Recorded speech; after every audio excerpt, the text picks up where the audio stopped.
Hi అండి. Welcome back to Sridevi గుమ్మడి. ఈరోజు నేను రాబోయే వరలక్ష్మి వ్రతానికి అన్నీ అనుకున్నట్లే కంగారు పడకుండా తక్కువ ఖర్చుతో తక్కువ టైంలో ఎలా ప్లాన్ చేసుకోవాలో ఈ వీడియోలో చూపించబోతున్నాను.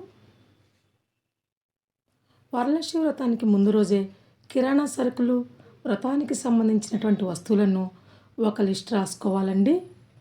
ఇలా రాసుకుంటే మర్చిపోకుండా కరెక్ట్గా తెచ్చుకోవచ్చు అన్నమాట. ఈ లిస్ట్ను బట్టి ఎక్కడ ఏమి దొరుకుతాయో ఆ షాప్కి వెళ్ళి తెచ్చుకోవచ్చండి. అన్నీ తెచ్చిన తర్వాత ఒక పేపర్ వేసి ఇలా ఒక చోట సర్దుకోవాలండి. సర్దుకున్న తర్వాత లిస్టులో ఉన్నవి అన్నీ వచ్చాయో లేదో ఒకసారి చెక్ చేసుకొని టిక్ చేసుకోవాలి.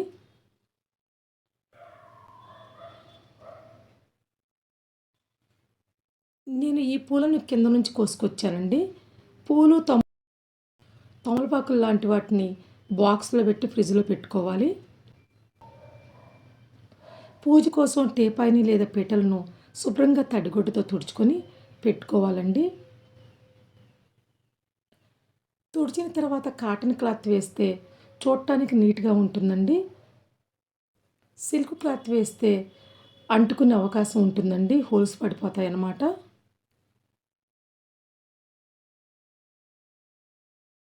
అలాగే పూజా సామాన్లు కూడా శుభ్రంగా రుద్దుకొని తుడిచిపెట్టుకోవాలి.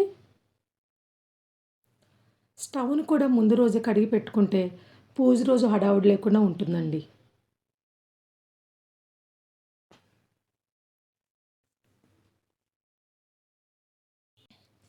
ఇక పూజ రోజు ఏ ఏ పిండి వంటలు చేయదలుచుకున్నామో వాటిని ఒక పేపర్పై లిస్ట్ రాసుకొని ఆ లిస్టును బట్టి సాయంత్రం మీరు చేసే వంటలకు సంబంధించినటువంటి వస్తువులను నానబెట్టుకోవాలి.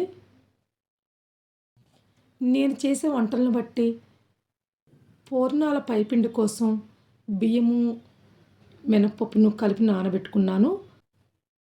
అలాగే గారెల కోసం మినప్పప్పును, పచ్చిశనగపప్పును, ఇంకా శనగలు నానబెట్టానండి. పులిహోర చేయటం కోసం చింతపండును నానబెట్టుకున్నాను. ఇది పెసరపప్పు అండి. రేపొద్దున నానబెట్టుకుంటాను, ఇప్పుడు అవసరం లేదు. కొబ్బరికాయలకి ఎక్స్ట్రా ఉన్న పీచుని తీసి పెట్టుకోవాలండి. ఇలా తీసి పెట్టుకుంటే పూజ రోజు హడావుడి పడకుండా ఉంటాము. ఇక చివరిలో శ్రావణ శుక్రవారం రోజు అమ్మవారి దగ్గర సర్దుకోవాల్సిన వాటిని ఇలా ఒక లిస్ట్ రాసుకొని పెట్టుకోవాలండి. ఇలా రాసుకుంటే పూజ రోజు ఈ లిస్టు ప్రకారం ఏది మర్చిపోకుండా పెట్టుకోవచ్చండి. రాసుకోకపోతే ఏదో ఒకటి మర్చిపోయి అస్తమానం లేవలసి వస్తుంది కదా. ఓకే అండి, ఈ వీడియోని ఇంతటితో ముగిస్తున్నాను. అందరికీ ముందుగా శ్రావణ శుక్రవారపు శుభాకాంక్షలు అండి. Thanks for watching. Please like, share and subscribe.